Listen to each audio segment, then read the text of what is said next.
Hi everyone, I'm Leon Thomas Lewick. Here's your political news roundup for Tuesday, July 9th.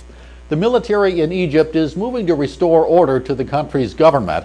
That military, which ousted President Mohammed Morsi last week, named an interim prime minister. He's Hazem al-Bablawi, a well-known economist who supported the ouster of former dictator Hosni Mubarak back in 2011. The military also said a civilian-led democracy will return to the country within 6 months. New elections are to be held, the constitution overhauled, and a new parliament is to be put in place. The Muslim Brotherhood group does not like the plan. They backed Morsi, who remains under arrest. Back in the U.S., the Senate opened confirmation hearings for James Comey, President Obama's nominee for director of the FBI. Comey told the Judiciary Committee he was opposed to the Bush administration's use of waterboarding during interrogation of terror suspects at Guantanamo Bay Prison. He called the procedure awful and illegal.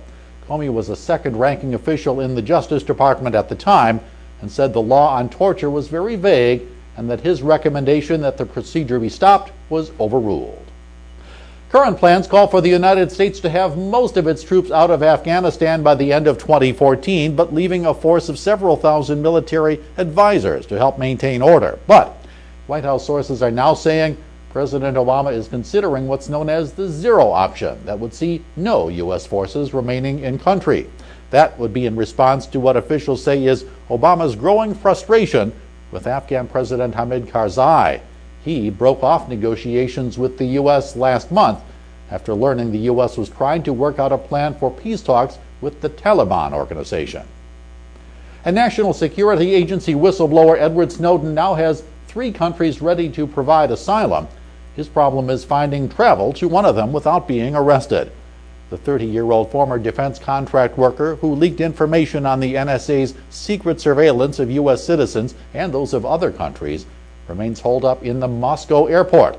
Officials in Venezuela said they received an official asylum request, and now it's up to Snowden to decide when he'll fly there.